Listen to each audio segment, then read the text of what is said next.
तो यार सितंबर आ चुका है एंड इस महीने में खास करके जो 10वीं 11वीं और 12वीं के स्टूडेंट होते हैं उनके दिमाग में दो शब्द लगातार गूंजते रहते हैं, half yearly and mid term.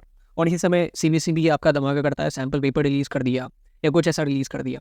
तो ये महीना बहुत ही कहते तो टर्मोइल का महीना होता है। हाफ ईयरली और मिड टर्म को लेके कन्फ्यूजन बहुत ज़्यादा बच्चों में होती है कि क्या हमें इसे देना चाहिए या नहीं देना चाहिए। तो इस वीडियो में हम लोग इसी कन्फ्यूजन पे बात करेंगे and I will make it clear कि मैं इस वीडियो के अंत तक आपके दिमाग का ये कन्फ्यूजन खत्म कर दूंगा कि मेरा हाफ ईयरली को लेकर मिड टर्म को लेकर क्या अप्रोच होना चाहिए, मुझे देना चाहिए या नहीं देना चाहिए। इस असमंजस में आप इस वीडियो को देखने के बाद नहीं रहेंगे। So if you find this video worth sharing, please share this video and make sure you hit the subscribe button अगर आपको वीडियो और कंटेंट अच्छा लगा है तो। सबसे पहले बात करते हैं हाफ ईयरली होता क्या है। हाफ ईयरली साल के एकेडमिक ईयर जो आपका अप्रैल टू मार्च का होता है, इसके बीच में एग्जाम लिया जाता है। अगस्त के लास्ट से लेकर मिड सितंबर तक ही लिया जाता है। अलग अलग स्कूल्स में अलग अलग चीज़ें होती हैं, कहीं पे मैंडेटरी होता है, कहीं पे ऑप्शनल होता है। इसी को लेकर कन्फ्यूजन भी राइज होता है, जो भी ऑप्शनल है तो लोग कन्फ्यूज होते हैं कि देना चाहिए या नहीं देना चाहिए। हाफ ईयरली देना चाहिए या नहीं देना चाहिए, इसको एक स्पोर्ट्स के एग्जाम्पल से रिलेट करके समझने की कोशिश करते हैं।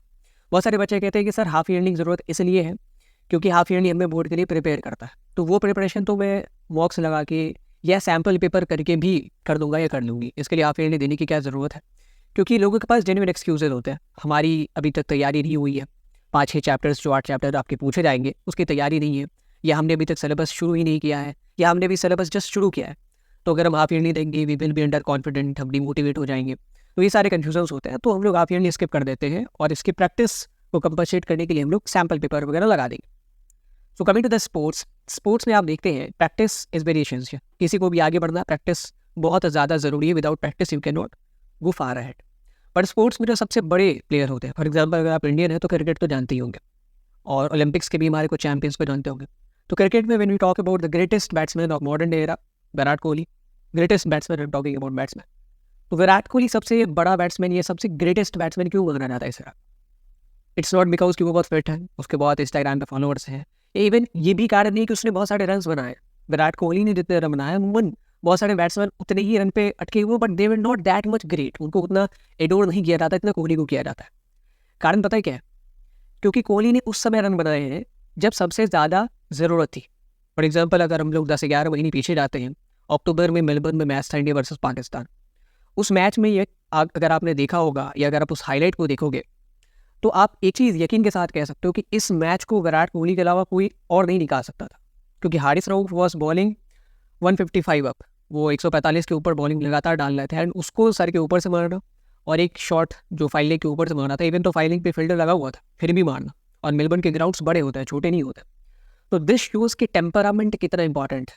वो जो टेम्परामेंट होता है ना, प्रेशर हैंडलिंग सिचुएशन। मेलबर्न का जो मैदान है वो अहमदाबाद अभी उससे बड़ा हुआ है। मेलबर्न का मैदान सबसे बड़े मैदानों में आता है, 1 लाख के करीब की ऑडियंस उसमें समाती है।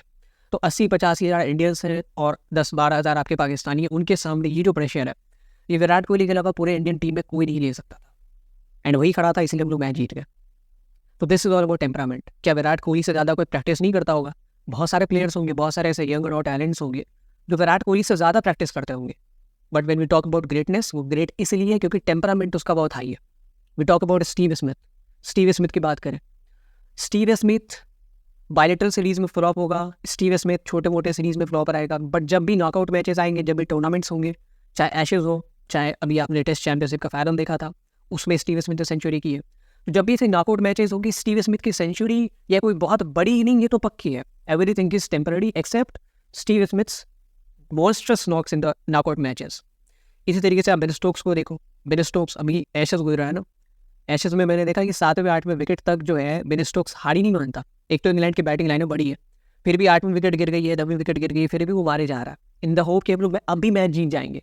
तो this is the fighting spirit. ये कब आता है? जब आप प्रेशर इतना तगड़ा हैंडल करते हो क्योंकि आपको लगता ही नहीं कि प्रेशर है। 8वां विकेट गिर चुका है फिर भी और कि कोई प्रेशर नहीं है, मैं मैच निकाल दूंगा। क्रिकेट के अलावा अगर अदर स्पोर्ट्स में भी आपने नीरज चोपड़ा को देखा होगा। नीरज चोपड़ा जब भी जैवलिन थ्रो करता है वो देखता भी नहीं कहाँ गिरा, वो पीछे मुड़ के ऑडियंस को ग्रीट करने लग जाता है, बिकॉज ही नोज कि वो वहीं गिरेगा जहाँ पे कोई नहीं मार सकता। तो दैट इज द प्रैक्टिस, उसने इतनी प्रैक्टिस की है। और इसके अलावा उसका टेम्परामेंट, ये जो इतना बड़ा हुजूम है, इतने सारे कॉम्पिटिटर्स उसके जैवलिन थ्रो करने आए, फिर भी उसे पता है कि मैं ही जीतूंगा क्योंकि मेरा ऐसा टेम्परामेंट है। तो ये टेम्परामेंट आपके घर में सैम्पल पेपर बैठ के लगाने से या मॉक्स लगाने से डेवलप नहीं होना। ये टेम्परामेंट आप तब डेवलप करोगे जब आप रियल टाइम सिचुएशन में जाओगे, जब आप रियल टाइम स्टेडियम में उतरोगे। चाहे आप कितनी भी नेट प्रैक्टिस कर लो, जो टेम्परामेंट आपके स्टेडियम में खेलने से इंप्रूव होगा वो और कहीं नहीं होगा। इसी तरीके से आप कितने भी मॉक्स लगा लो, कितने भी सैम्पल पेपर लगा लो, जो टेम्परामेंट आपका रियल टाइम एक एग्जामिनेशन हॉल में बैठने से डेवलप होगा वो और कहीं नहीं होगा। तो आपके पास हाफ ईयरली या मिड टर्म देने के लिए बहुत सारे रीजन है। पहला रीज़न जो आपका एक बहाना भी है कि सर हमारे ये जो हाफ ईयरली के एग्जाम है बोर्ड में इम्पैक्ट नहीं डालेंगे तो इसको तो छोड़ ही देते हैं क्योंकि बोर्ड के लिए ज़रूरी नहीं है। तो ये आपके लिए एक एडवांटेज भी है, ये आपका वेपन भी बन सकता है। चूँकि इसके मार्क्स आपके बोर्ड में इम्पैक्टफुल नहीं होंगे तो आपको तो इसमें खुले तौर पे जाना चाहिए, इससे आपके बोर्ड पे कोई फ़र्क नहीं पड़ेगा, just go and give it. तो ये एक एडवांटेज है, ये एक रीज़न होना चाहिए आपके हाफ ईयरली में बैठने का। दूसरा कारण, ये टेम्परामेंट आपका इम्प्रूव करेगा। ये टेम्परामेंट आपके बोर्ड से पहले टेम्परामेंट इम्प्रूव करने के दो ही आपके पास रास्ते हैं। एक तो आप मिड टर्म दे दो हाफ ईयरली, या प्री बोर्ड दे दो। आप सोचो इस बात की अहमियत को समझो, बोर्ड से पहले आप 2 ही बार अपना टेम्परामेंट चेक कर सकते हो, in the half yearly exam and in pre board. अगर आप हाफ ईयरली करवाओगे तो फिर आपके पास प्री बोर्ड ही रहेगा। और यकीन मानो प्री बोर्ड में अगर आपको ऐसा लगा कि सर मेरी तैयारी पूरी होती है, और बहुत सारे बच्चों का ना जेन्युइन कंसर्न होता है कि मेरी तैयारी पूरी होती है बट मैं एग्जाम हॉल में जाके अच्छा नहीं कर पाती या अच्छा नहीं कर पाता, तो आपके पास प्री बोर्ड के बाद 15-20 दिन ही रहेंगे अपने आप को इम्प्रूव करने के, उसमें आप नहीं कर पाओगे। सो अभी अगर ये चीज़, ये प्रॉब्लम आप असेस कर लेते हो कि मुझे थोड़ा सा पैनिक होने का प्रॉब्लम है, थोड़ा सा प्रेशर हैंडल में नहीं कर पाता, तो अभी आपके पास अच्छा खासा समय इस चीज़ को इम्प्रूव करने का। सो गो एंड गिव इट। तीसरा रीज़न जो कि अगेन एक इम्पॉर्टेंट रीज़न है कि जब आप ऐसे रियल टाइम सिचुएशन में अपने आप को डालते हो ना, तो आपके खुद को लेके जो बहुत सारे मिथ्स हैं वो क्लियर होता है, क्लैरिटी आती है। फॉर एग्जांपल आपको लगता है कि मैंने इकोनॉमिक्स बहुत कम पढ़ी है, मैंने फिजिक्स बहुत कम पढ़ा है, ठीक है, बट आप जब जाओगे एग्जाम देने तो देखोगे कि आपने भले ही कम पढ़ा बट आपने जितना पढ़ा है ना, आप उसमें से सारे क्वेश्चंस कर पा रहे हो, आप उसमें से सारा स्कोर कर पा रहे हो। और इसी तरीके से एक ऐसा एग्जाम्पल ले सकते हैं कि आपने फॉर एग्जाम्पल केमिस्ट्री के सिलेबस को बहुत ज़्यादा पढ़ा है, हिस्ट्री के सिलेबस को बहुत ज़्यादा पढ़ा है, बट आप एग्जाम में जाते हो, आप देखते हो कि बहुत चीज़ें आप भूल रहे हो या माइन्यूट मिस्टेक्स कर रहे हो, सिली मिस्टेक्स कर रहे हो। तो ये आपको क्लैरिटी देता है। एग्जाम से पहले तक आपको क्या लगता था कि मेरी केमिस्ट्री बहुत अच्छी है, मेरी हिस्ट्री बहुत अच्छी है, मैंने उससे बहुत पढ़ाई की है, और मेरी इकोनॉमिक्स ख़राब है क्योंकि बहुत कम पढ़ा है। लेकिन रियलिटी क्या है, आपने इकोनॉमिक्स में कम पढ़ा है but that is very accurate, आप उसमें बहुत माहिर हो, ठीक है, वहाँ पे एक्यूरेसी आपकी बहुत हाई है। बट आपने हिस्ट्री बहुत पढ़ी है, केमिस्ट्री बहुत पढ़ी है, बट वहाँ पे एक्यूरेसी आपकी बहुत कम है। तो ये जो मिथ था आपका कि मेरी तो केमिस्ट्री की तैयारी पूरी है, दैट इज़ अ मिथ, ये आपका ब्रेक हो जाता है when you go and handle the real time pressure. So go and give the mentor, क्योंकि ये प्रैक्टिस जो है वो आप घर बैठे भी कर सकते हो, बट टेम्परामेंट इंप्रूव करने का जो तरीका है वो यही है, रियल टाइम सिचुएशन। और आपके पास 2 ही मौके ऐसे मिलेंगे, एक तो यहाँ पे मिलेंगे मिड टर्म में और एक प्री बोर्ड में।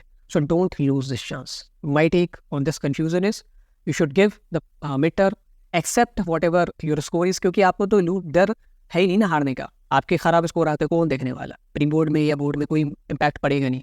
प्री बोर्ड में फिर 3-4 महीने होंगे, इम्प्रूव कर लेंगे, उसमें कोई मसला नहीं है, ठीक है। बट अगर हम यहाँ पे देंगे ही नहीं तो हमें अपनी कमियाँ पता ही नहीं चलेंगी, हम टेम्परामेंट चेक ही नहीं कर पाएंगे कि हम लोग प्रेशर में कैसा खेलते हैं या प्रेशर में कैसा रिएक्ट करते हैं। जब 10 मिनट एग्जाम के बचे होते हैं, 15 मिनट एग्जाम के बचे होते हैं, तो मेरी स्पीड कैसे होती है, तो क्या मैं ज़्यादा क्वेश्चन सॉल्व कर पाती हूँ या आते हुए क्वेश्चन को भी गलत कर देती हूँ।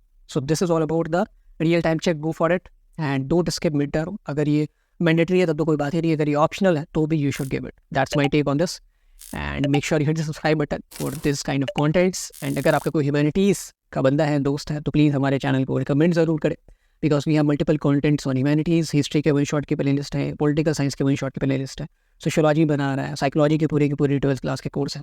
सो we have multiple contents, do check out and thank you for watching and I would love to see you in the mid term exams. Thank you.